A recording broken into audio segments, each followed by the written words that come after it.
Welcome to the Perfectly Sane Show, episode 735. I am Chris, as always, joined by Tony. Nobody say anything to get us canceled this week. I'm looking at you, Jeff. What happened? We're good. Jeff doesn't know what's up. Earl is here. I'm just going to say this now. I think Jeff should apologize for what he's about to say. And if he does it, I'm going to take us off the air until he does and donate some money. So, good news, YouTube already has. So, I don't know if there's anything Jeff can say that can throttle our views and listens any more. Jeff is here as well. I love America. Probably is something worth apologizing for these days. Yeah, apologize for that, Jeff. Jesus. Yeah, I don't know. It's been a week. I mean, everyone is, but this one has felt just incredibly long. Yeah, and it hasn't been a week, hasn't it? Yeah. Yeah, I've just kind of like stayed silent on the internet. I thought that was the best choice of operation for me. So absolutely, there's no good direction to walk. No. This is what I always tell people. I mean, we have it because we have the Discord. Apparently that does not mean anything anymore. But, right. Yeah, it's like find avenues to not necessarily have every one of your thoughts shared to a bunch of people you may or may not know well. There are avenues to have it shared with people who you can kind of trust or account for who they are. And there's very, very little chance of it going out into a sphere to create any bigger headaches for you. Yeah. It's just, I don't know why, like, I've said a little bit here and there over the last week, but, like, I don't know why people feel the need to, like, have their take on everything. It's just like... Right. Well, here's the thing. I'm not saying you shouldn't have a take. I'm not saying you shouldn't share thoughts. I'm just saying that But it's not your job. Like, you don't have to... Right. You know what I mean? Like, yeah. You could think what you think and fucking go about your life and, like... And again, you can comment on it and everything. It does not make... You don't have to... People don't have to feel guilty that they don't show as much passion as you. You don't have, like, it's like if people want to tweet or mention nonsense, that's on them. I think everybody has a right to protect their personal peace, and I think that comes in different forms. For some people, that is very much like messaging through it, but that does not mean that everybody else is not like processing it in their own way. Or again, like I said, we discuss stuff, not just serious stuff. I mean, we talk gaming news, TV news, and everything else. Because there's I have social media, but I'm not gonna sit there and like share all of my inane thoughts with everybody just because I can. Yeah, you can keep it in. It's okay. It's okay. Yeah, and I think, like, as to Jeff's point, like, there are people on there though that like act like this. It is their job to like debate everybody on the internet or bring every point up and comment. I think people feel like, yeah, like they're like obligated to have to say something about the moment, but it's like, one, you're not going to say anything that like a million people haven't already said, and you don't have to. Like, I don't know. You could use, if you're on social media, you could use it to just talk about video games or whatever the fuck you want. Like, it's fine. Like, and even then, you don't always have to talk about video games because some people talk about some nonsense. We'll get to stuff today because people get angry at the weirdest thing. A lot of things. Yes, like this I mentioned this on social media this week because it happened, and I think it's so funny. Oh crap, I forget what movie it was, but some movies coming out on like a streaming service that looks really good. People are like, oh man, it sucks. I really want to see this in theater.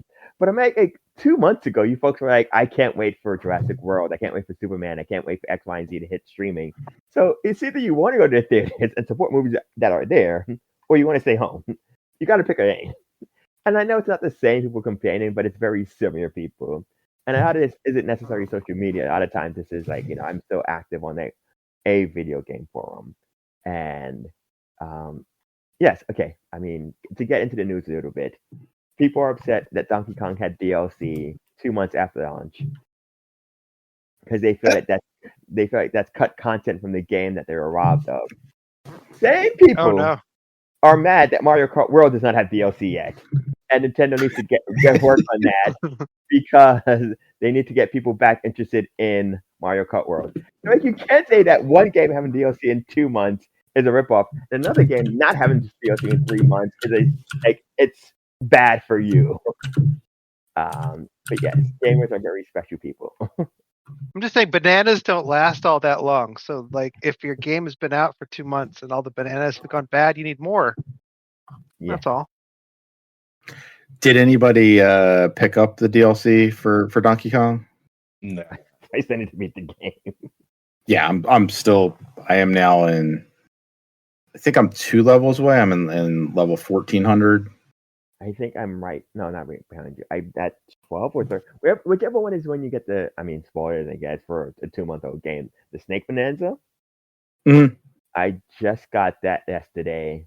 And I would pay more of it, but when we get to what we've been playing, it's something else kind of took my attention for a little bit, or is taking my attention. I think that's level 1200, because then I think the next one after that is pretty neat. It's like a food based one, but it's short, fairly short, and then I'm the one after that. Some of them are so weird, like the racing one. Yeah, I did not like that one. I did the race. I didn't. I mean, I beat the race the first time. I'm like, oh, okay. So what do you do? Oh, that's the end of it. Yep, that was it. Just jump in the hole. I'm like, okay. Okay. I like Donkey Kong quite a bit. I do think it might be a bit too long. I think so. I just thought finished it much quicker. But yeah, I just, when I saw the DLC, I'm like, this doesn't look like something I'm interested in. That's all. I heard it's a roguelike or roguelite, and I was like, I'm good. Yeah. No. And I've moved on from the game, so it's just yeah. And that's the thing. I think you need DLC early on so that people it's a single player game. Like Mario Kart, you will come back to when new people get it. You want to show your friends and whatever. Donkey Kong has a shelf life, and it's going to get shorter and shorter as the weeks progress. As we'll get to, again, I guess we'll get to now. Like bananas, like real bananas. Yeah, that is. It's exactly like a real banana. It's starting to like get that like that brownish edge around it, and banana. Right. Still a tasty banana if you bite into it, but like soon it's gonna be mushy. And gotta make banana bread instead. Because banana. Because Super Mario Galaxy and Mario Galaxy 2 are coming out in 2 weeks. Yeah, but I mean, in 2 weeks, right? In 2 weeks, it's October 2nd. Yeah. 2 weeks from today, or something like that. But even before that, well, I mean, we had a Nintendo Direct last week. Last Friday, which is a weird one. Yes. But Thursday was some weird day. So we didn't do anything in America. So like Mario Galaxy 1 and 2 were announced. They're Switch titles with Switch 2 upgrades. It looks like it supports 4K, has additional control options, assist mode. Up 2 adds, I assume, the storybook stuff that was dropped out of it originally. The Miyamoto didn't like story in Galaxy 1, so they got rid of it in Galaxy 2. Which, oddly enough, I think one of the reasons people prefer Galaxy 2 is it's a more streamlined process. So that's out October 2nd. $40 for each one individually, or $70 for them together. Yeah. And of course, this set off a discussion about, is it too much? And value is always in the eye of the beholder. And I will just say with 150% honesty, I'm super biased. Two of the greatest games of all time. Right. Oh, absolutely. I am paying $70 for this. Like, Yeah. And I believe I am also paying $70 for this. I don't think Like, it's one of those things where I'm like, it's not like, oh man, what am I getting? I'm like, I'm getting two amazing games. Like, to me, two staples of what I would consider like a 10-10 experience. And the game still looks good, but like sharper resolution, it looks really nice in the trailer they showed. But I get it, people are very iffy on it, and that's fine. But I was just like, God damn, I might only get two because I still have one on the 3D All Stars collection, but I might just get both of them. Yeah. Yes, I'm like, that is maybe my most anticipated release in the next few weeks. Like, I am super excited for both of those. We also got a little other Mario news there. I guess there was actually more than just a little bit. The first 20 minutes was dedicated to Mario because it's Mario 40. I think Mario's actual anniversary was last Friday, which is probably why they did it. Or the 13th in Japan, so they did it at night. So yes, the big one for them, like they said, the main event for his 40th is that the next movie, which I think we knew was dated for April of next year, is called the Super Mario Galaxy movie. Most likely introduced Rosalina. I don't think they only cast they announced were returning people, and the only thing there of note, I think, was that they didn't say anything about Seth Rogen's Donkey Kong in that movie, so he might be gone. And I would not be surprised if it's for a Seth Rogen centric Donkey Kong spinoff. That makes sense. We did get like a look at Illuma though, I think. I thought Illuma was in the first one. It's the creature in the cage. Yeah, yep, that's true. Great death or whatever. Yes, that's the super depressed Luma. Yes.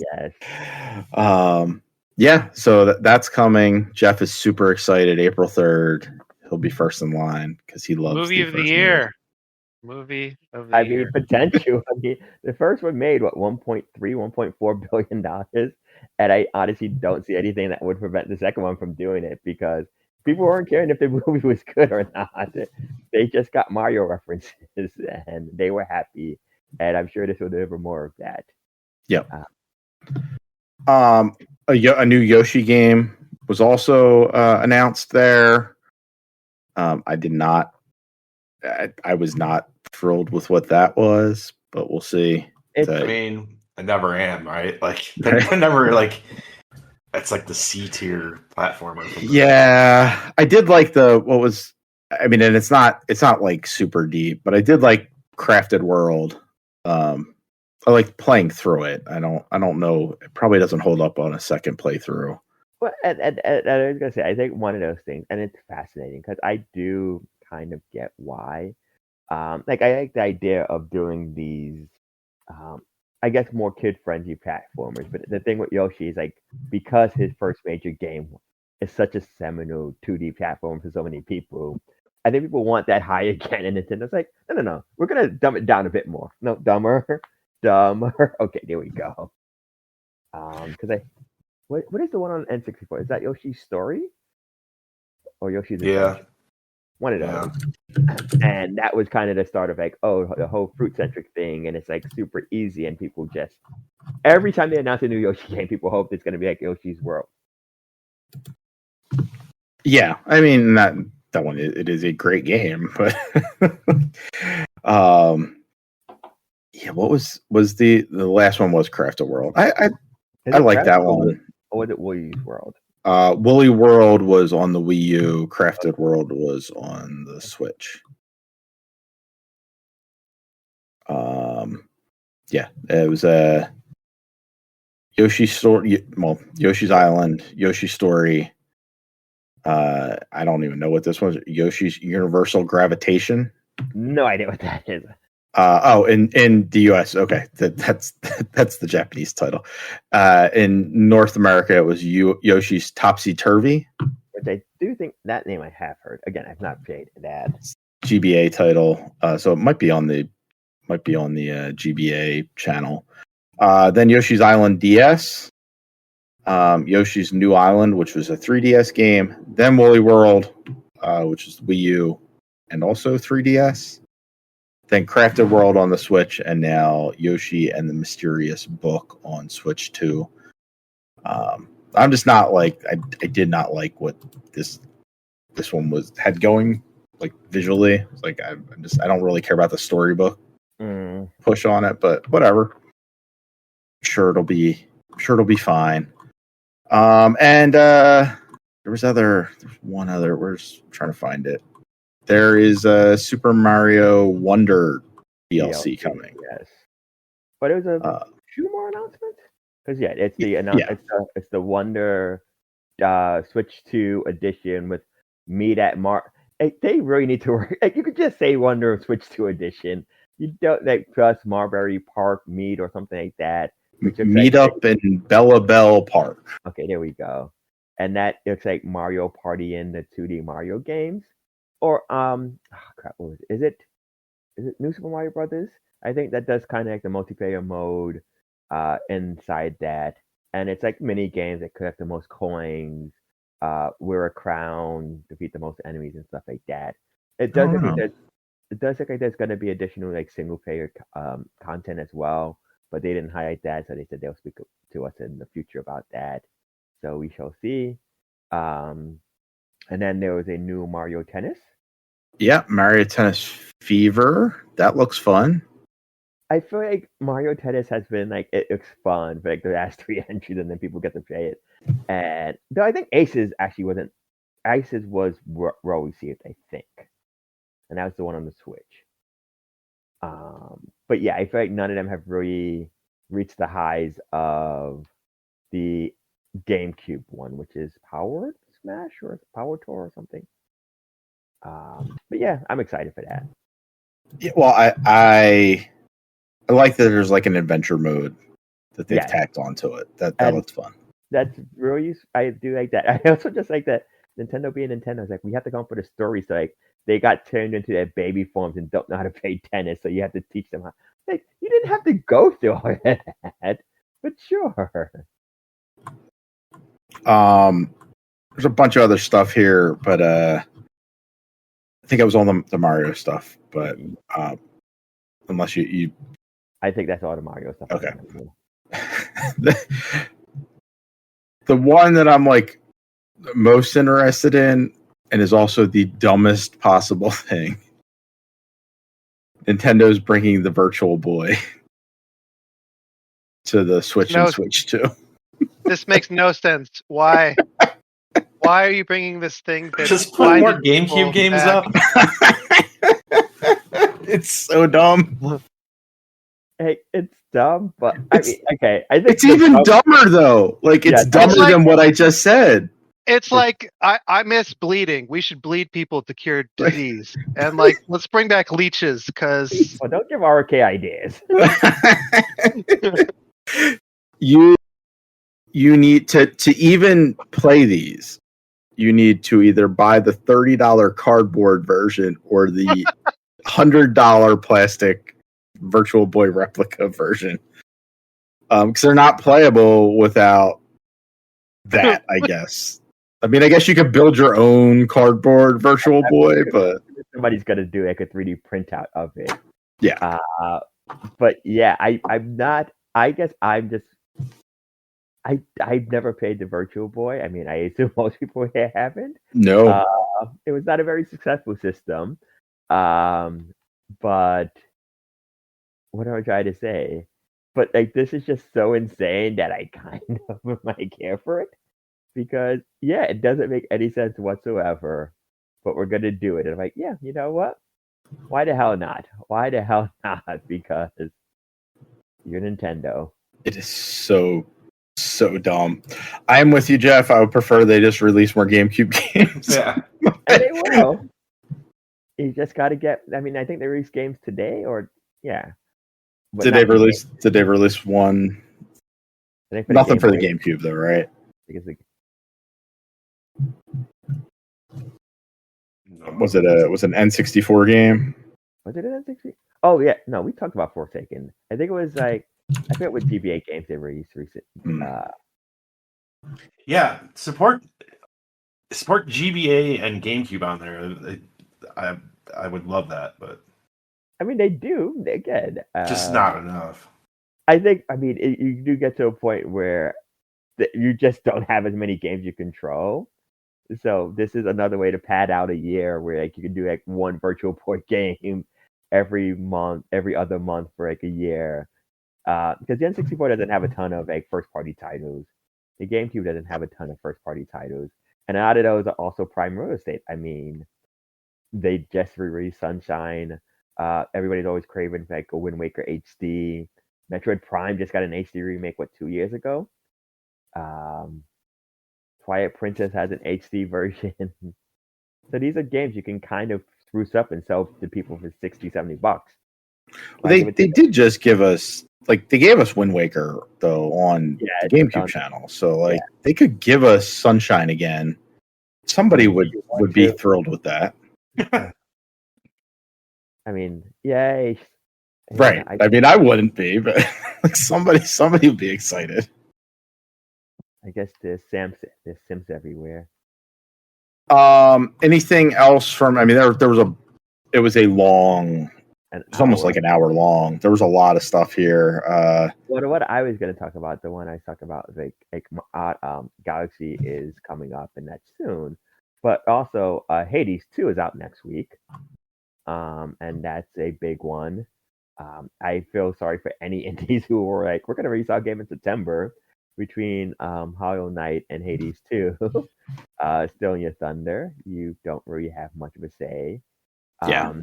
I don't think any of us are big Fire Emblem people. That was, I think, the big closer here. I feel like I should learn it someday because everyone that plays it loves it. But I enjoy them. The thing for me because I own, I think, 3 houses. It's like one of those games I want to get to because I enjoyed Awakening and Fates. But then every time I'm like, I should start this, I look at how long to beat it. It's like $50-$60. I'm like, I'm good. I'm good. I started that game and there's just so much story content to get to the actual strategy. That's the other thing. I wouldn't care about any of that. Yeah. Yeah. I can't do it. And a big part of it, especially I think since Awakening, is that a lot of it is like the social. I think they've always had that social aspect, but like a lot of it is in between battles, having these conversations with all these people to build up their affinity so that they can do better in combat. And it's just sitting through conversations that I'm just skipping through. I don't know your name. You're gonna go die for me at war. I'm an American. And they're like school children. That's let me recruit you, oh child, to send you to war and die. Well, I mean, to be fair, that is just a trope for Japanese games in general. I mean, how many Final Fantasy characters are probably under 20? I mean, let's ignore what military recruiters do. But yes, but I mean, you'll get these games, and the old person on the team will be 30 and be like, "I've lived most of my life. I'm ready to die." Like, what? What's going on here? Like, one of my favorites is Adult Link in Ocarina of Time. Is 14? 14. Because Kid Link is only 7, right? And it's 7 years that they skip. Sure. I'm not 100% on that. But he's not like Adult Link is a teenager. He's not adult. He's not right. He's like we're adults. He's not that. Right. He can't vote. He can't drive a car. So, yeah, not much of an adult. One that Jeff was excited for, and is not a Nintendo property. It's also coming to everything else. But Dragon Quest VII Reimagined was announced. Yeah, that'll be day one for me. It looks good. Yeah, I don't know. I've only played 11, but as far as I know, 7 was originally kind of more of an old school style. Maybe I'm totally wrong on this. And 7 was a PlayStation game, so yeah. So this like looks like it was like reimagined to be like Dragon Quest 11, like where it's fully 3D and all that. So unless 7 was 3D, like I don't know, but I'm just assuming it wasn't. It kind of, yeah. Like not like this. Like this looks way better than that. But it I mean, it looked good. But it did not, like, this looks way more modern. And so I'm excited for that, because Lord only knows what the hell is going on with 12. Obviously, like I think that's everyone would like 12 to come, but this is something cool in the meantime. Go ahead. No, I was gonna say, I assume in 12 is them waiting for the Switch or something, the Switch 2 to really kind of cement itself in Japan, because it's not the PlayStation 5, and I think Japan is still their biggest market. So, but that is, it's been a long time. I mean, it's a Square Enix game, so that game will be coming to, like, when 12 eventually hits, it'll be coming to everything, because Square's kind of sworn off exclusives. And 7 Reimagined is coming to everything next February. So I'm trying to see anything else here. Like, the Switch is getting a lot of games that like everybody else is getting to, right? Like Mortal Kombat Legacy Collection coming to Switch. There's a Suika game, which Earl, you talked about. yes. That they're getting a sequel. Yes, they're getting a sequel. That's kind of Galaxy with the whole big gravity thing. We can rotate now instead of just drop it from above.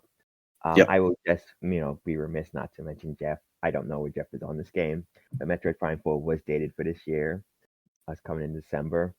Mm-hmm. Did you guys see the Popucom trailer? Yes, that is interesting. So in there that I wanted to get, but Sword Answers or something Answers. It's a roguelike that's like a 2D beat 'em up, and I'm like, yeah, I'm into this. Is Storm Lancers? Yes, it has a neat visual style to it.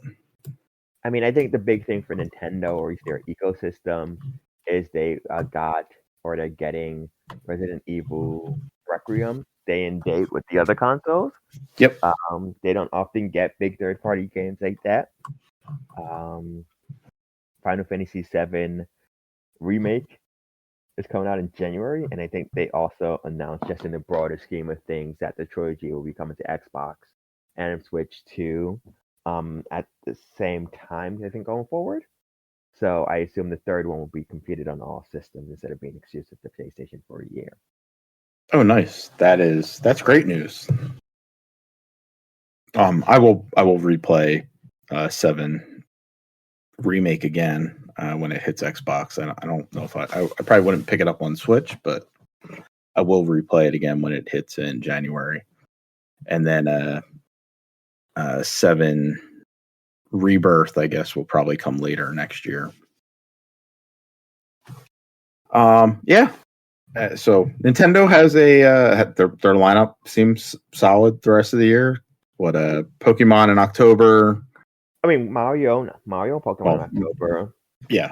Hyrule Warriors and Kirby in November, and Metroid in December. Yeah. So pretty packed. Yeah, and then the exclusive home of Hades 2 at launch, at least console wise. I don't think that's coming to other systems next week.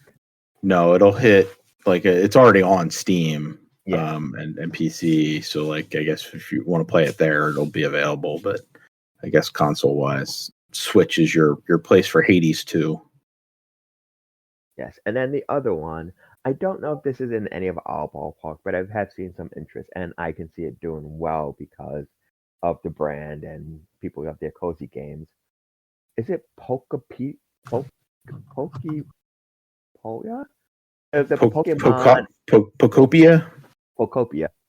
The Pokemon Animal Crossing Stardew Valley Minecraft S game.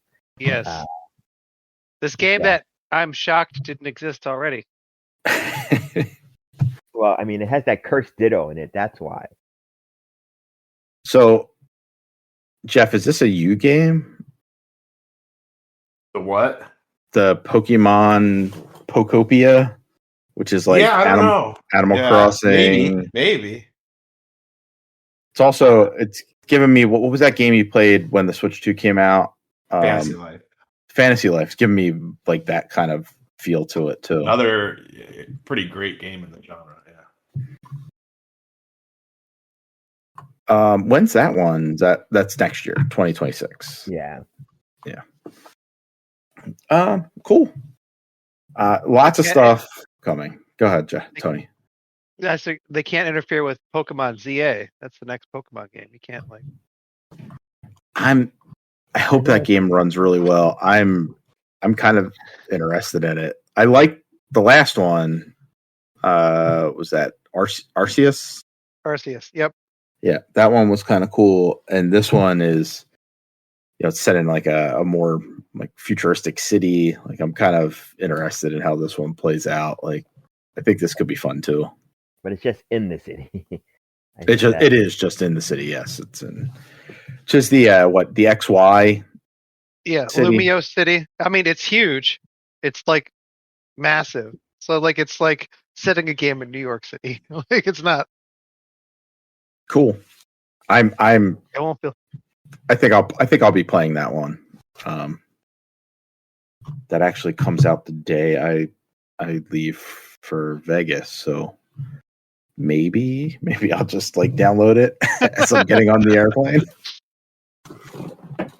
It's like that seems like a game you could play on a flight to Vegas, like yeah, until your Switch dies 2 hours in. It's actually I get about 3 hours of life playing Donkey Kong, so maybe 3 hours. Not terrible. No. Batteries. You need batteries. Oh yeah. I mean, I have like a nice, like one of those ones you like I don't know. I don't even battery pack or. I mean you. I just mean in general. Battery tech is just something that really they need to work on. Definitely. And not exploding. But I was just thinking like that would extend my life if I like charged my nice portable battery. Yeah, my portable battery, and then I could plug it into that on the airplane and get probably an extra hour or two out of it. All right, so that is everything coming to the Switch and Switch 2 over the next I don't know, looks like some of that stuff was pushing out into middle of next year. So I would say probably somewhere next year, and then I'm sure they'll do something January, February to kind of get the ball rolling for next year. Where do people even go for news anymore? Game Informer hasn't really been updated since last week. I know stuff happened this week. I've been using Polygon. Yeah. Are they reliable again? I have no idea what I have. Well, I mean, if are they updating? The problem for me, and I mean, I understand why it's just frustrating, is that so many places now just do everything. So you walk into like TV news and movie news, and I'm like, yeah, I'm for that, but it's just weird when you just want to make a video game news. I don't see anything here news-wise up on Polygon. I mean, I guess just to tie into the general insanity of this year, somebody was fired from Ghost of Yotai because they shared their opinions on certain events from last week after being at the studio for 10 years. And it's so dumb how many people got fired or whatever, or reprimanded for, in some cases, just using people's words that they said.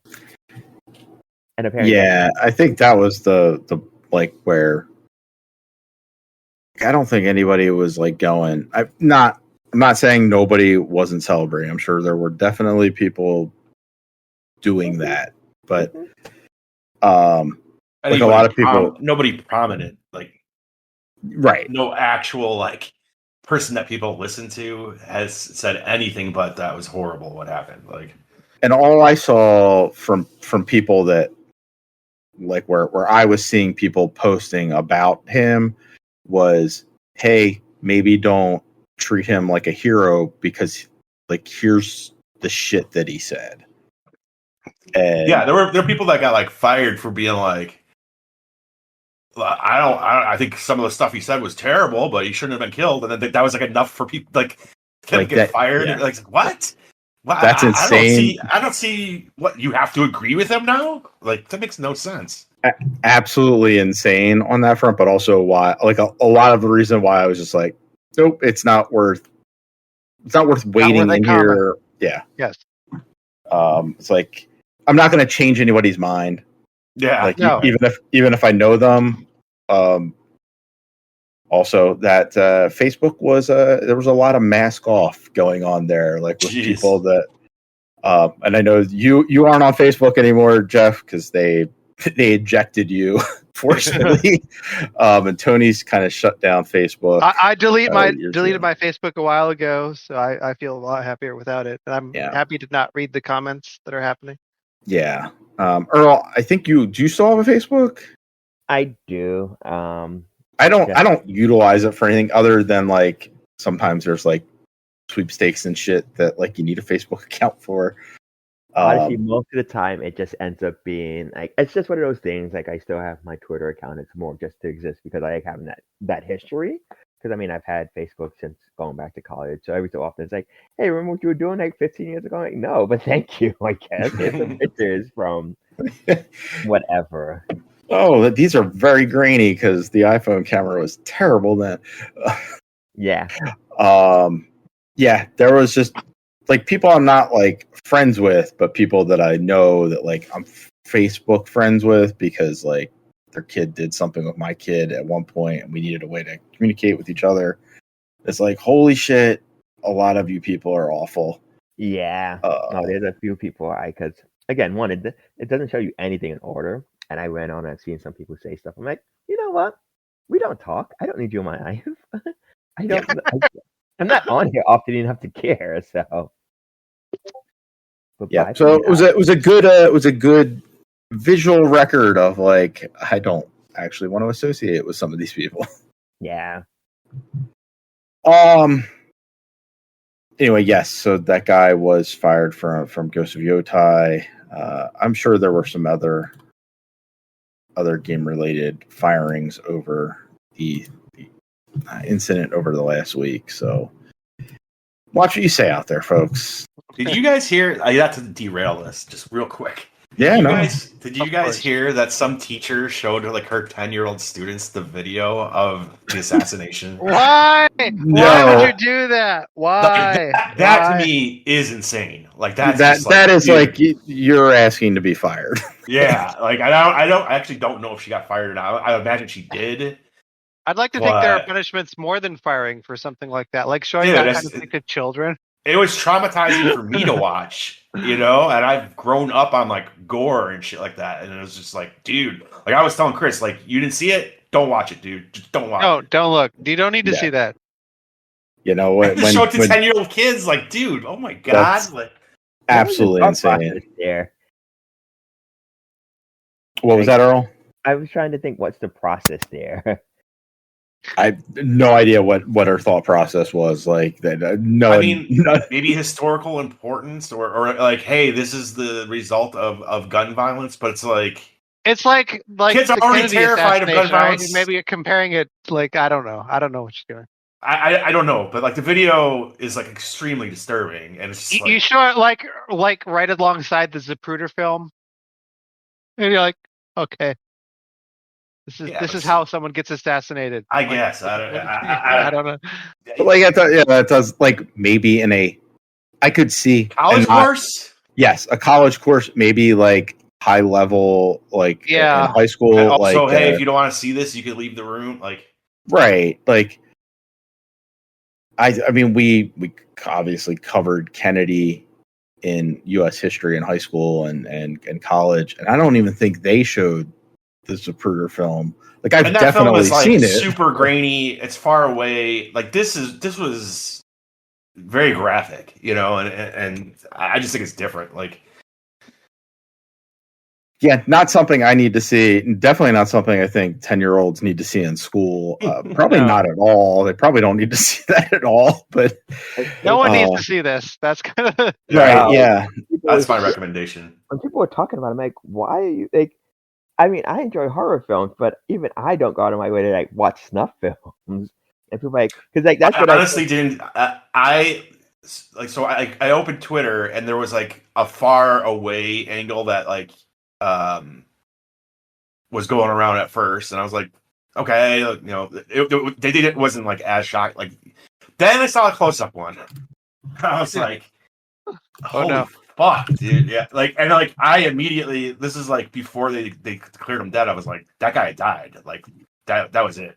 Like there was no question in my mind. Yes, and that's why I did not seek out the video, because so many people were like, I saw the video. He's not making it, even before they announced it. Yeah, like I saw so many people going, oh, he has a pulse. He's in critical condition. I was like there's text between me and my wife where she's like, so he's dead? I was like, they're saying he's alive, but if you saw the video, he's dead. You know what I mean? Like, there's just no way you would survive what happened to him. Like, and you can pretty much see that he died right there. Like, yes, I think that was the consensus from a lot of people. Like they probably didn't want to pronounce him dead on the site, but yeah, that happens a lot. Yeah, he was, yeah. Because again, like this is how I found out. Like people were reacting to, there's a far away video and it doesn't look bad, and like, oh no, I saw the up close video. I'm like, why are there multiple angles here? But I guess it's a thing that boom. There were probably tons of cameras on him at the time, right? I like the far away angle. I'm like, okay, yeah, it looks like he got hit or something, and I was like, so I wanted to see if there, I wanted to see if there was more video, and then I found it, and I was like, I was just not expecting it to be that like shocking. I was like, holy shit, like. Anyways, yeah.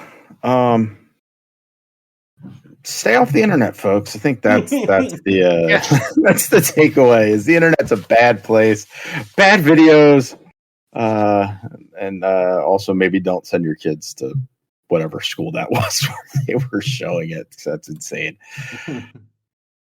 Yeah, I don't know. I had marked this for last week. Our Secretary of Health and Human Services, is that what he is? I don't know. RFK. He was out there making news, and game sites were covering him because he's again opened the box of video games or maybe a possible cause of gun violence. I don't think we actually need to talk about him, though. Yeah, like what is there to say? No. This has been going on since the 90s. You know what I mean? Yeah. Right. It's like that's the easy thing to blame, because you're not going to do anything to actually prevent this from happening again. Right. I do think you may see more political nonsense around the release of GTA next year. Just because it's a really easy target, right? Like, yeah. And I think, not that GTA isn't violent, but a lot of these politicians think that all GTA is like, you just run around and kill cops and shoot hookers. Like, these that's always what they say. Fucking ancient and have never played a fucking video game. Like, you know what I mean? It's just like, fuck off. Like, yeah. It's so rough. Anyway, we played some games this week. Jeff and Earl in particular played new games. But before we get to them, Tony, what Total War game were you playing over the last 2 weeks? So I'm still playing through Total War Warhammer 3.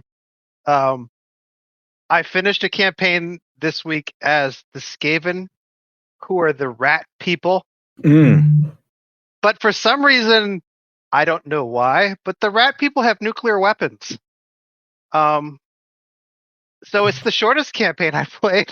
And this is Warhammer, right? Not like Warhammer 40K, where it's in the future. It's this is not. Yes, so you can there's this mechanic in the strategic map where you can build these weapons, and then when you get involved in an actual battle, you can use them in the middle of the battle. Now Skaven, as I said, are rat people. Their biggest attribute is their ability to reproduce. So they their units have a really, really high replenishment rate, which means you don't really care how many guys they lose when you go into battle. So the biggest tactic for them is to literally just run right at the enemy and start fighting them so they can't run away while you shoot this giant nuclear weapon at them.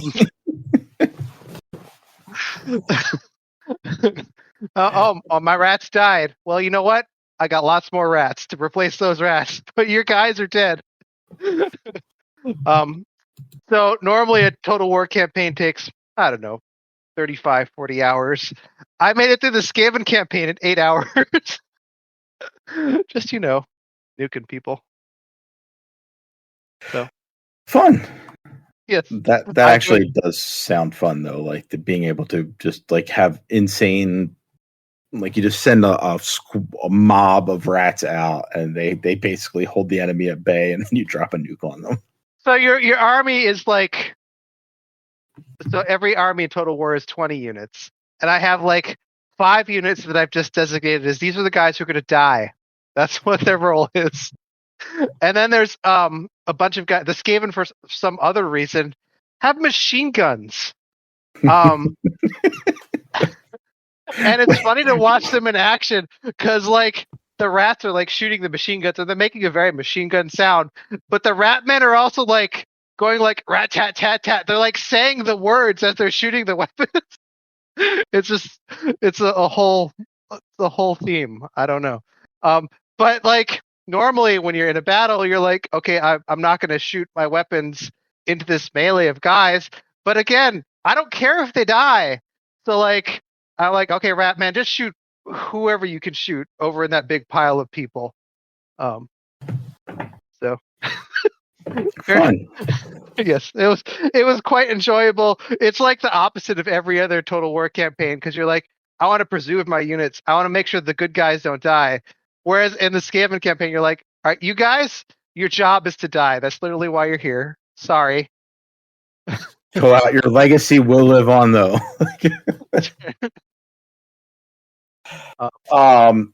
Anything else besides Total War? No, not really. Just lots of Total War. I have moved on to the Empire campaign, which is the humans. Okay. So, humans like artillery. Apparently, they like really big guns and blowing stuff up. So that checks out right actually. Yeah. does align with us. I've not played a ton of anything. Bouncing because I picked up Metaphor again and was playing some of that. Been playing some Lost in Random for VG Club. That's a Game Pass game. And the most notable thing about Lost in Random is it's kind of like one of those Tim Burton movies like Coraline, or it's like that come to life. Like you're playing through that sort of environment. It's very depressing, kind of downtrodden thing.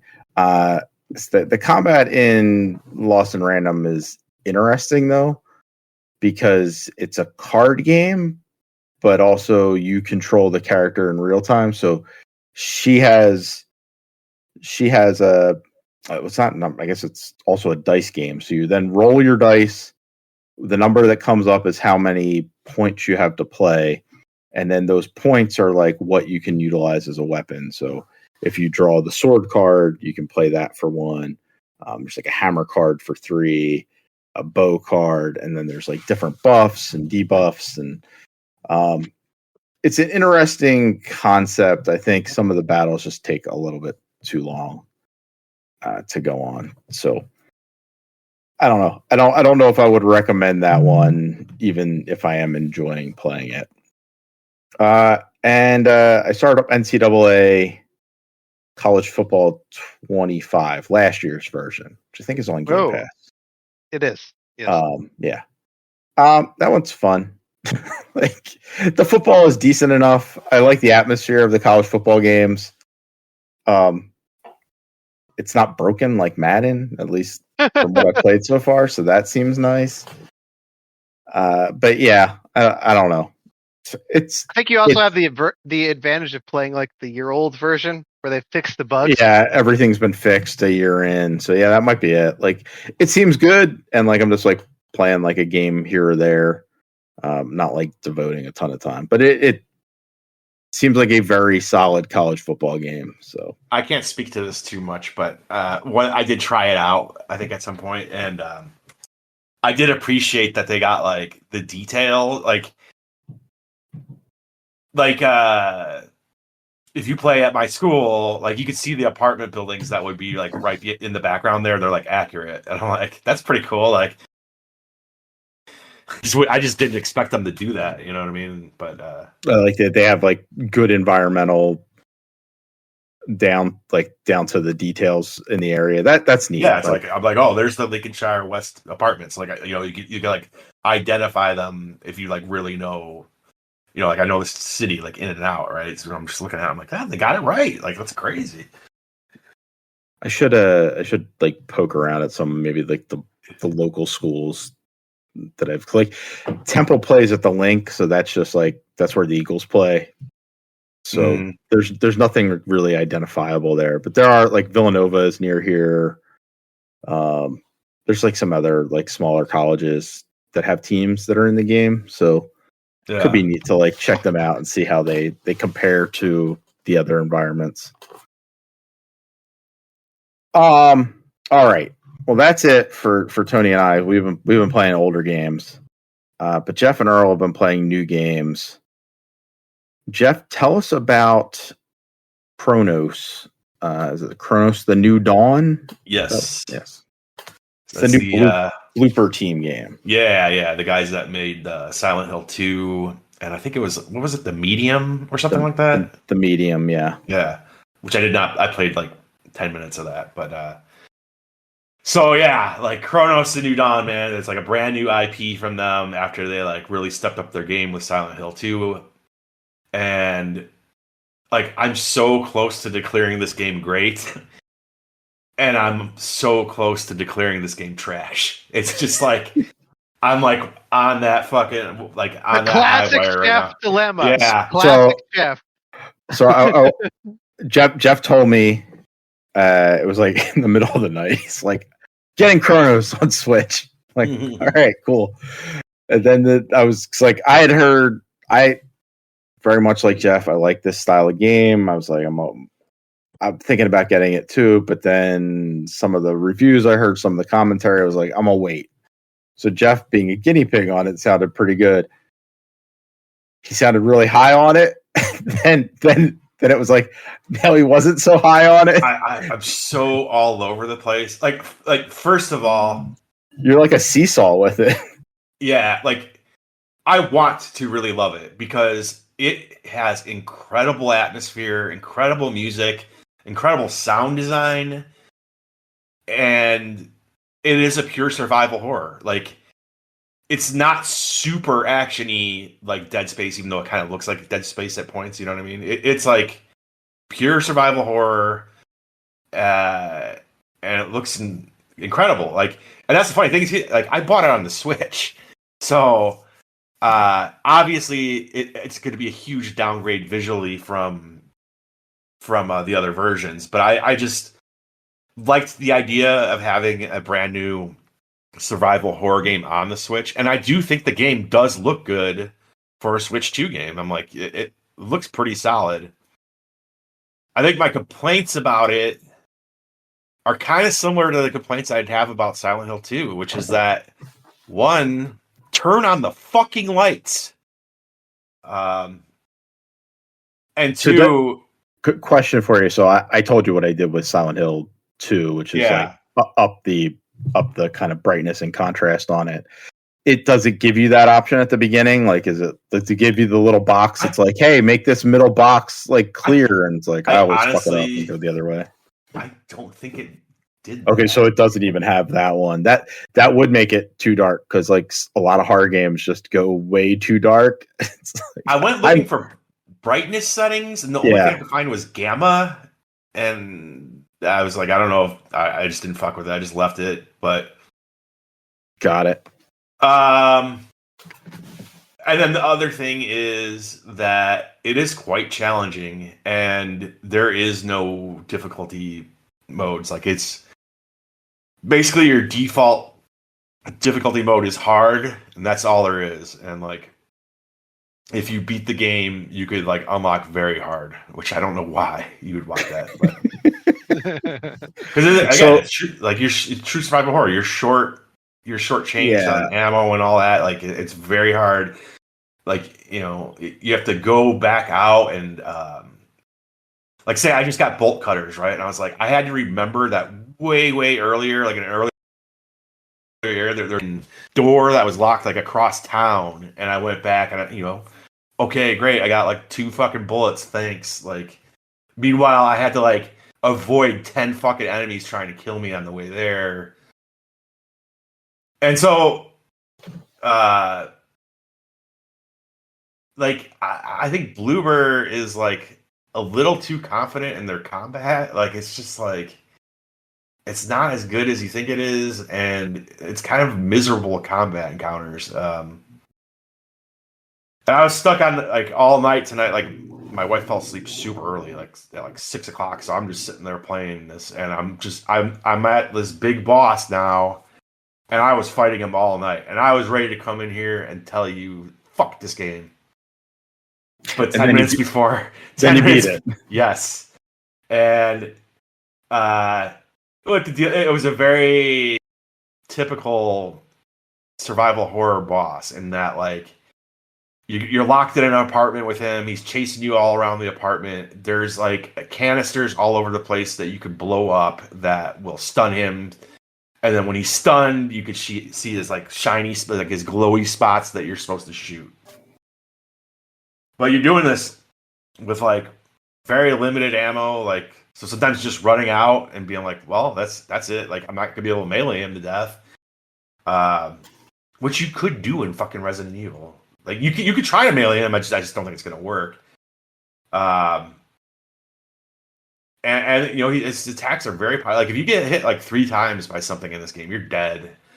So I'm going back and forth. I'm trying like this over and over and over, slamming my head against the wall. I finally remembered that back at the save point, you could buy ammo. I was like, oh yeah, I can buy ammo. I have some money. So I bought like the 4 shotgun shells that I could buy. I was like, hell yeah. Still, could not beat him. Then I was like, wait, what if I focus on the pistol? Because I've upgraded the pistol more than the shotgun. And this game wants you to use charged shots. Like, it wants you to hold down the R2 button. And it's a much more powerful shot. It just takes longer to get off. But I had upgraded my pistol's charged shot so that it charged a little faster. So there's that. And then I was like, well, I could keep my distance from him a lot better, not doing shotgun. So I'm spamming him with fucking, I had like, I don't know, like 11 fucking handgun bullets, and then there's a couple you could find in the apartment as you're running around in fucking circles. And yeah, like right before, like 10 minutes before, I got him by just switching and focusing on the pistol. But it still wasn't easy, and I still almost died, and I'm just like, man, like, I'm hoping that like you get over a hump with this, where you, because you know it's like Dead Space, where you at the save stations you could go and like upgrade your suit, you know, make your suit like you know, take more damage and stuff like that. So I'm hoping like you get over a hump and eventually you just have enough resources. But it's like, so far, I find it very challenging, and I just can't like if they had given a difficulty like an easy mode, I would have switched to it pretty quickly, because it's the same way I felt about, like, in Silent Hill 2, there would be parts in Silent Hill 2 where, like, they just threw too many enemies in a small area, and it just wasn't fun. And but in Silent Hill 2, you could adjust that and be like, make the combat easy. Well, you can't do that here. I mean, at the very least, the combat here does feel a little bit better in Silent Hill 2 because you're not swinging a fucking pipe at these things. Like, you got guns. Right. But, so, like, yeah, man, I'm still on the fence. Like, I don't want to declare one way or the other, but, like, what I would say right now is that I think the game has a lot going for it. It's just there's frustrations to it. And so, like, I'm just curious to see how I'm going to feel as I get deeper into it. I do feel like if you're a fan of the genre, it's worth checking out. Like, I think, Chris, like, you would probably end up liking it. Mm-hmm. It's just be prepared.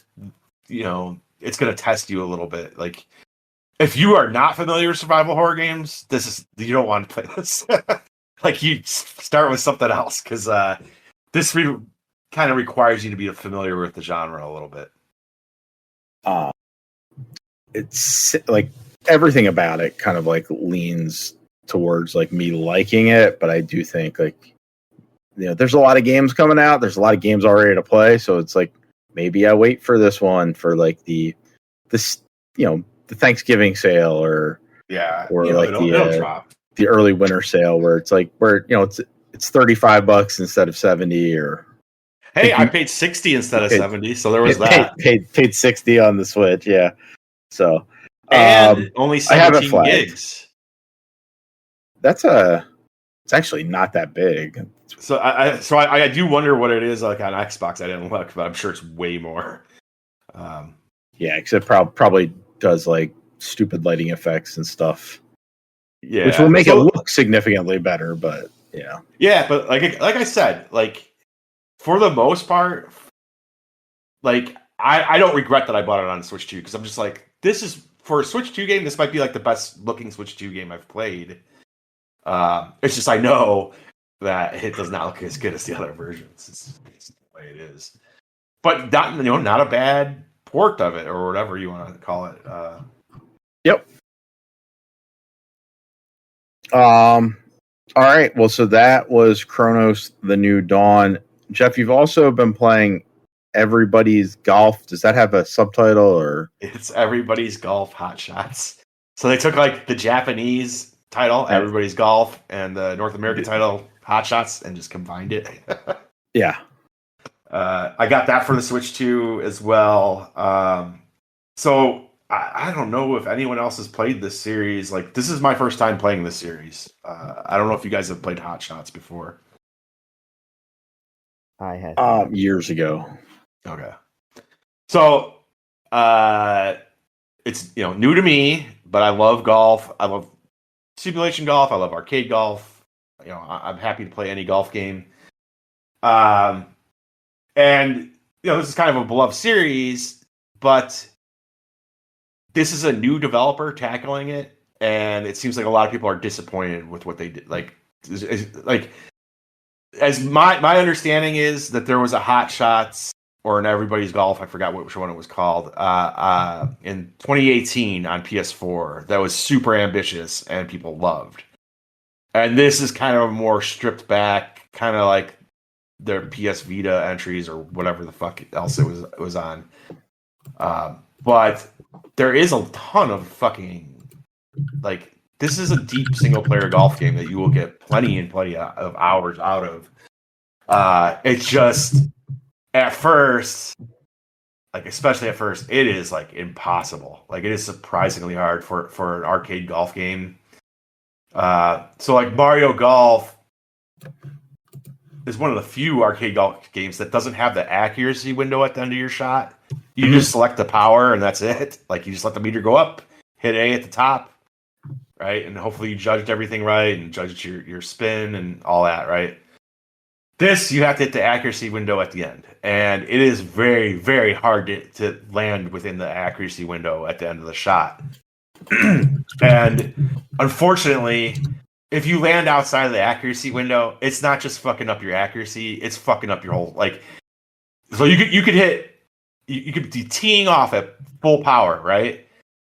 But if you miss the accuracy window at the end, the ball's going to go like 5 feet in front of you. Like, I just feels like totally unfair. Like, it should go it should go to distance, but it should end up in a fucking bunker or something. You know what I mean? Or in a water hazard. It shouldn't just fucking dribble 2 feet in front of you because you missed the accuracy window. Like I disagree with that. Like I just think that's not right design.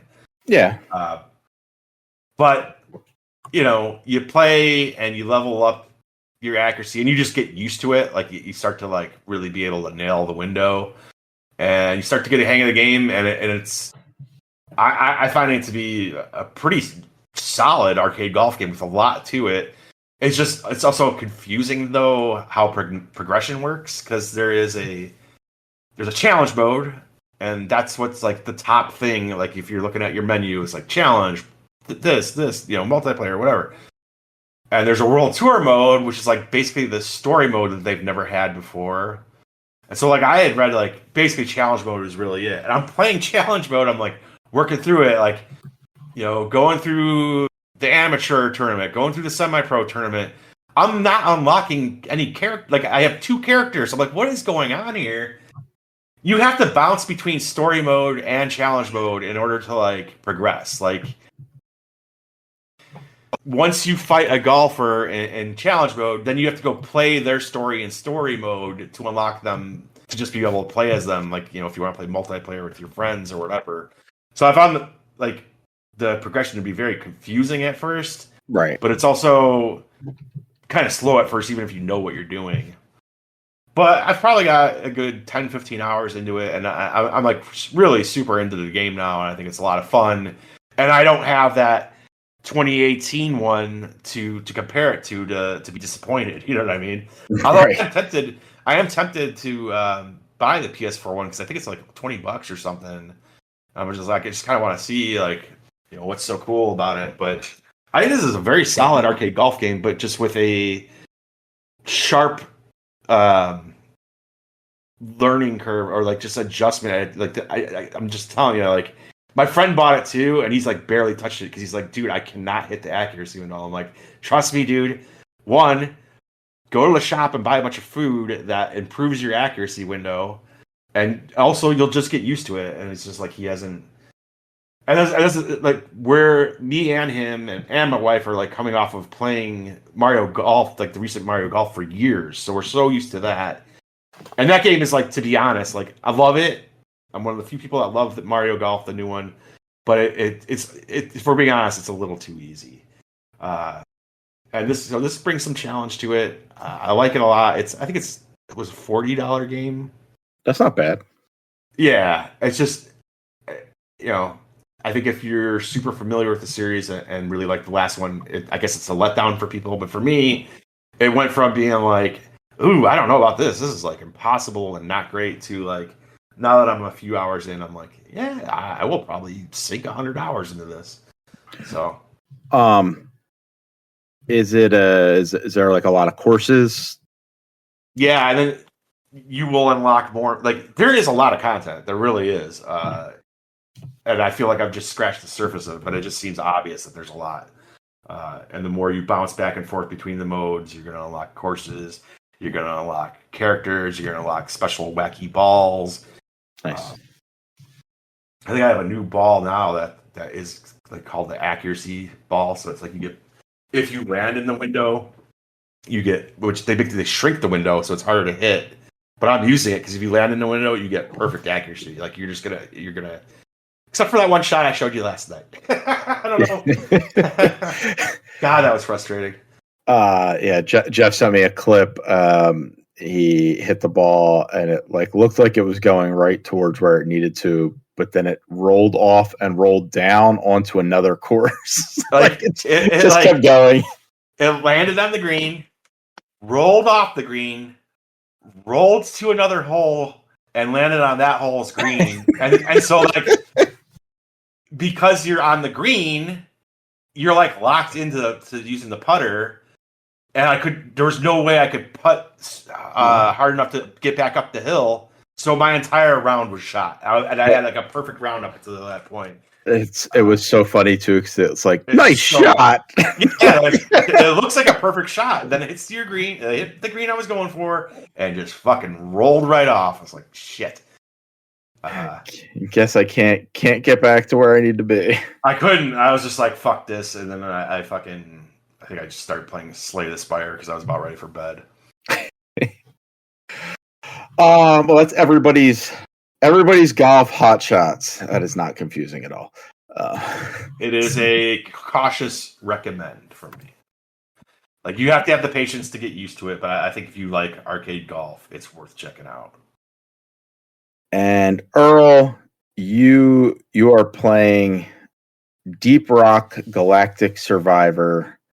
I think this might appeal to all of us here. So lay it on us. How is that game? I think we're all fans of Survivor here, and this is Vampire Survivor via the Deep Rock Galactic games, which I talked about. Well, game, I think really one.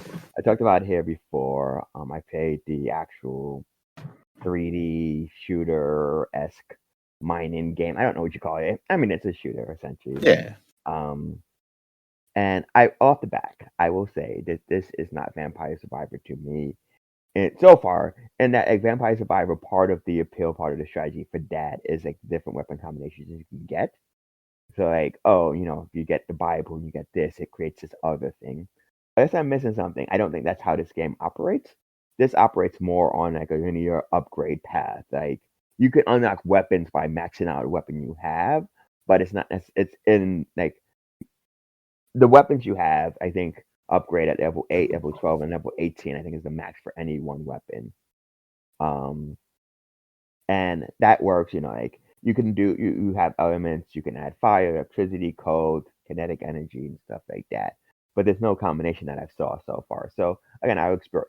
That aside, I'm really, really having a ton of fun with this. Again, I do enjoy this type of game. I do enjoy this universe as well. It has a weird, crude sense of humor to it. I'm not crude. I don't want to say because crude makes me think of like Borderlands. It just has a very goofy sense of humor to it. But yeah, this is Vampire Survivor. If you play that game, you kind of know what to expect. You start off. What is the distinction you're talking about though with the Vampire Survivor? Vampire Survivor, you like in order to get certain weapons, you have to combine certain power-ups. Oh yeah, okay. That's not how this operates. This is an auto upgrade. It's like so if you have like let's just say like a pistol, it upgrades at like what 8, 12, and 18. Is that what you said? Yeah. Earl? Yeah. Does it get cooler looking like Vampire Survivors does, where like it's just taking up the whole screen and shit? So far, not really, because again, it's so far everything I've done it's basically either going to be a gun or like a grenade so far. So like you'll see like I've had ice grenades and it freezes people, but there's not like that ring around you where you're throwing out Bibles and crosses and having things skydive at you so far. Yeah, see, I think I missed that a little bit because I just love how crazy it starts to get. Yes, and again, it's really cool because then you also like part of that for me with because I'm a huge fan of like the Guard, for example, but just having like that radius around you so you have an idea of like where you're hitting. This is more like guns are just kind of firing off, and I've not gotten to the point where I've done the whole, oh, I'm just gonna like stand still and have enemies come to me, and then they're just gonna eat death walking towards me. But you do get stuff like that. Like I completed my first run today. I think this is on Game Pass. I paid it on Game Pass yesterday, and I completed my first run. I think in my fourth try, and like that was I had like fire bullets in like a gas gun and like you just saw like you just see the gun fire and you just see a bunch of like fire streaming, and then like one of the guns I upgrade to again like Vampire Survivor is like one of those that kind of shoots in 4 different directions, so that you're always like if part of it is like you're moving to get stuff, so you always want something to shoot behind you or around you, so you can't necessarily get cornered or it's not like you're trying to walk backwards. I think one of the bigger differences from Vampire Survivor again is also the structure. A Vampire Survivor tends to be like one stage and you just try to survive that stage until you finish. This one, each stage has like a quest, and it's not like kill a boss or yeah. Basically, all of them have been kill enough enemies that the boss spawns, kill the boss, and then if you play Deep Rock, you have to get to the mining equipment so that you can ascend. So like the first area I'm in had 5 different levels. So you do all that, you defeat that boss, You go down to the next level, rinse and repeat, different bosses and stuff like that, different layouts, different strategies. But like it's one of those things like, okay, so like the first few, it's easier, it's more simple. So what I started to do is like you spend a lot more time mining resources because you get the nitrate and you get the gold, and that's what you get upgrades when you collect XP. There's drop pods that you can get an automatic artifact from. But then in between levels with the gold and nitrate, you can also buy upgrades for guns, your character, and stuff like that. You can heal up in between that, and then you go down. So like by the time you get to like the third level, that's kind of when you want to focus more on like one of the fun strategies here is like the game part of it is mining. So you have structures you can break through. So like part of that is creating paths for yourself so you don't get bottlenecked, or creating paths that just fit you, so that other creatures get like the bigger creatures get bottlenecked because they have to break through it. So you can kind of shoot them while they're breaking through it, and they'll also prevent other people from necessarily getting to you as fast. So that's part of the strategy is like figuring that stuff out. Like breaking some health and stuff ahead of time. Again, like Vampire Survivor, so that you kind of have an idea of where it is if you desperately need it, or like, okay, I'm gonna like, go in a huge circle to kind of bring this horde around so I can grab something and take people out. But then I can also collect all of this stuff from the people who died going in this giant circle with me. So again, that is a ton of fun. Um, yeah. Like I said, I'm having a ton of fun with it. Again, like Vampire Survivor, or I guess any rogue, like you also have an overall unlock. There's 2 tiers here. There's an upgrade tree that's for there's 4 characters. Well, you saw one character, but not the second character. There's 2 more character types. You have an overall unlock upgrade tree that is for all characters, and that's your basic more damage, gain like passive HP, gain, faster mining, faster speed, and then you have equipment, which is like you get sauce and you can put like this makes you mine faster and run faster or whatever, and that goes per character, not necessarily. And then as you do that, you unlock different starter weapons for those characters and stuff like that. So yeah, I've done 4 or 5 runs so far. Really enjoying it. Really enjoying my time. I would be remiss if I didn't mention, I think Walt said this in the chat as well. There are times when the game will throw a bunch, like when you get further and further, the time in between the waves just get like you're always having enemies, but like every so often, like there's a horde coming, and there's a bunch of enemies that will just come and attack you. And as you get further and further, like that goes from like every 5 minutes, like every minute, and there's times when there's just dozens and dozens and dozens of creatures on the map, and the game does not like that. It does not like it's not like it will chug and you will notice it, but it's not like it's gonna break the game. It's just really like, oh yeah, like you folks need to clear out a lot of stuff here because everything here is just moving at half speed. That's I experienced that in Vampire Survivors too. Like when shit starts going really crazy. Because it's that, it's keeping track of your powers, it's keeping track of what's dying. Like there's a bunch of like independent little AIs running and stuff like that. So I get it. It's just where I would want to point it out. Like it's not a deal break. It's just I notice it and I don't usually notice these things. Visually it's like top down 3D models. Yes. So yeah, basically I assume they probably just took the models from the game and just but yeah, it's 3D. It's fully 3D. There are, yeah, I mean, these are essentially twin stick shooters without the shooting part. Yep. Yeah, they're what is the name that the auto shooter? So I think what the description for Deep Rock Galactic calls it. Okay. Yeah, which makes sense. It's like it's a twin stick shooter game that doesn't use the sticks. So you're just controlling your movement and kind of navigating that way. Yeah, and it works. It's I think when we discussed Vampire Survivor, it's one of those things where I remember seeing that, and I'm like, I don't like you're not doing anything. And once you get your hand on, I'm like, oh, you're doing so much. You're doing so much. again, a lot of it is strategy and like placing yourself either in between enemies or ahead of enemies, and then especially with the bosses here, which do change up how you interact with stuff, because the bosses will have different attacks. They won't be as affected by some of your, but like the final boss in the first stage is the Dreadnought, and that's one of those creatures that can. I think it's the only creature I've met so far that can actually leap across the screen at you.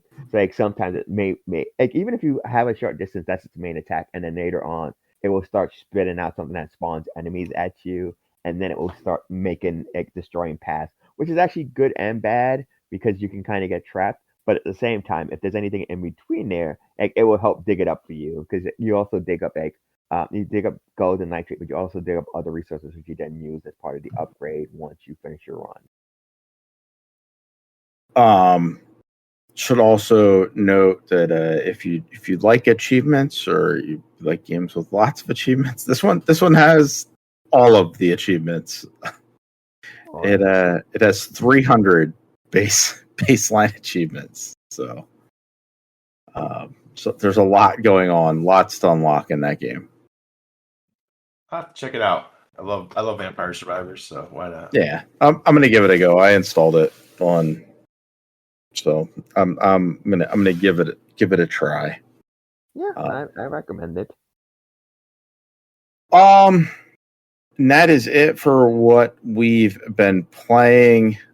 Next week we're gonna have another one of our video game movie rankings, House of the Dead. Go ahead, Earl. I'm so sorry. I apologize. I'm incorrect. I think the next movie is actually Cradle of Life. It's Tomb Raider. Cradle of Life. Tomb Raider Cradle of Life. Let me check where that is available.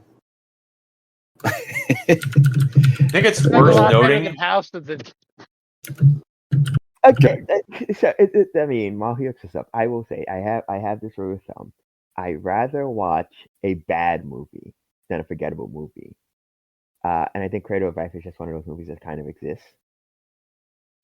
Where House of the Dead is bad. It's a bad movie. It's a bad movie, but part of its charm, and we will get to this more when we discuss the movie, is for some unknown reason they decided to use actual video game footage in the movie.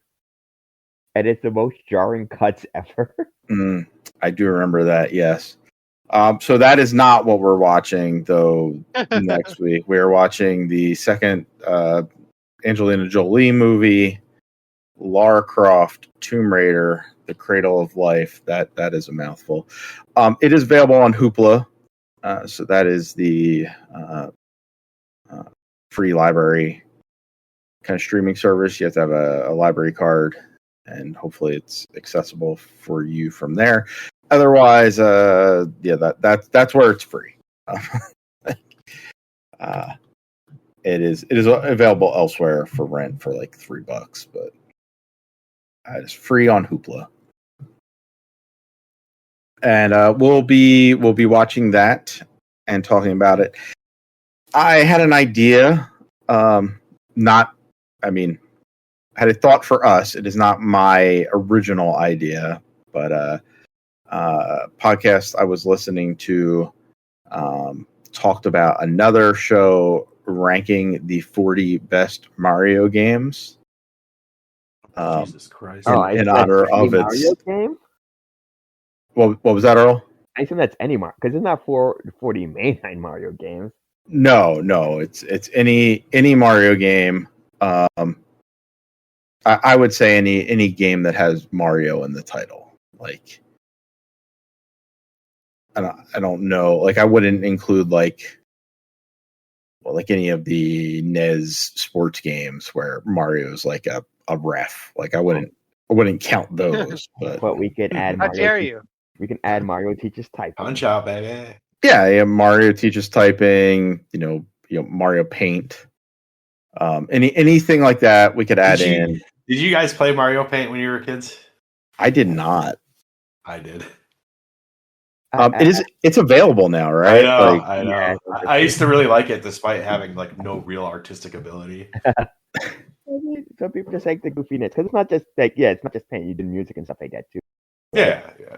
Um, I would create nonsense. Like I didn't know how to create good music. Like of course you could like look up how to do songs. yeah. Just create noise.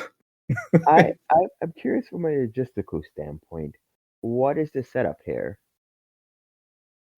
I don't know.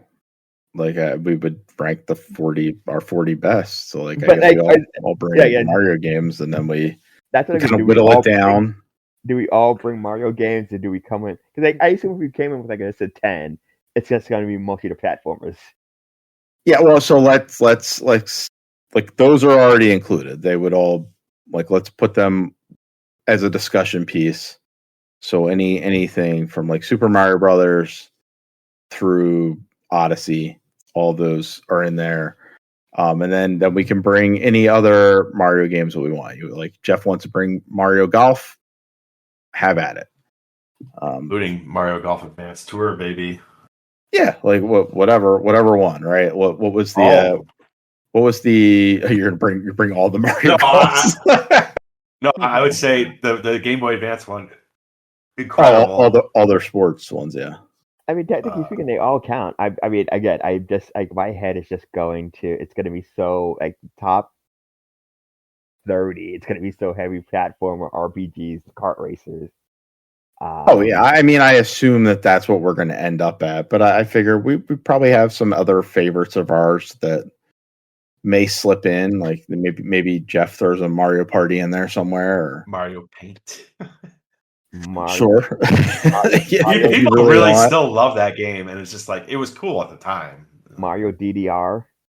I mean, if you want to make an argument for Mario DDR, for sure. I did not know that was a thing. So, it's the only DDR game I owned. I'm trying to think of like obscure Mario games. I mean, there's a ton of them. He's been in everything. Yeah. I was on Juice Guy the other day talking about there was a time when Puzzles and Dragons was just such a huge, massive franchise that they somehow got Nintendo to do a Mario edition, and Nintendo does not jump with anybody for Mario games like that. So yeah, stuff like that. I'm very curious to go through this because there's again, I think the RPGs are up there. I would bring Mario Tennis from the GameCube. I'm kind of curious, and I assume it's mostly like where does Luigi Mansion fall in this? Does that does not count? So I would say no. I was it's like like Smash Brothers. I would say no. Well, let's keep it to Mario's in the title. Okay. So like that's a Luigi game, and he can have his flowers a different day, or never. Because I don't like Luigi, but wow. Ouch. But tuck that in there too. right. It's like yes, we'll do that, but maybe not. No, I mean if you guys were really like into Luigi and wanted to rank his stuff, we could do that. So we'll bring some Mario games. The core titles off on the side, they definitely will be debated. Could even say if you want, we could put like the kart racers up there as well as the RPGs if you want. I was gonna say I'd put them up there, but it's more because I know. I mean, like calling a spade is spade. Like I don't think Sunshine. I think there's spinoffs I'd put way before Sunshine. There's games I'd put before like some of the new Super Mario Brothers. That I'm curious to see where some of these end up. Sure. I'm actually even curious where like the top. But what are Super Mario Brothers in the trash? Fair. Super Mario Brothers is an interesting one. Yeah. Super Mario Brothers is an interesting one, and yes, I'm curious to see how this goes. I'm very curious. So I shall start work on that. Yeah. So bring some Mario games. We'll work that out and come up with a weird top 40. I'm sure it will be an interesting one by the end of it. And there's games coming. I think most of them actually they start coming out next week. So I don't know if we'll have played any of the new stuff from Thursday, and it's certainly not. Is Is that next week too? Is That is next week. soon? Holy Whoa, crap! That's really? so soon. Wow. Wait, is that next week? It's I know Endless Legend 2 is next week. That's on Game Pass. Excited for that. No idea. There's lots of stuff coming out. I'll be stuck on the second boss of Cronos. Jeff will come back. I hate this game. Madder than hell, yeah. Ghost of Yotai is October 2nd, same day as Galaxy and Galaxy 2. Jeez. Yeah, there's a lot. So much stuff. You know, I keep waiting for that original Ghost. What is the original one? Tsushima or whatever? Tsushima, yeah. It never goes on sale. It's on super discount right now. Is it really? There you go, Jeff. Thank you. Give it a go. What is it? How much is it? I'm looking it up for you. Ghosts of Tsushima. $20. No way. Yep. $20. They heard your piece, Jeff. They heard you. Dude, I've been like, I keep checking it like all the time. Why does? I don't know. I'll have to take a look, but just looking at. Oh no, there it is. Wait, It's definitely on sale. Director's cut $70. Ghost of Tsushima Legends $20. That's the multiplayer stuff, right? Yeah, you don't want that one. Director's cut $60. I'm looking just like on my phone. Like, I'm hoping. Is it like a thing where you need PlayStation Plus to get the discount, or is it? Oh, that might be. I do have PlayStation Plus, so it shows. Doesn't say it, but I'll check. But if it is true, thanks for the heads up. Yeah, I think it's $19.79, and then you can upgrade to the director's cut for an extra $10. So it would be like $30 if you want the like nice version. But also at the same time, I just have too many games. Yeah, there's a lot of stuff. Assassin's Creed Shadows, I still have that. I'm gonna have that forever. Yep, lots of games. We're gonna play them. But next week it will be Lara Croft, Tomb Raider, The Cradle of Life. There's so many words for a movie title. And Mario's Top 40. So join us next week, and we'll also have some news on some programming changes for how we're going to be delivering the podcast. But we'll talk about that then. Jeff, say goodnight. Good night.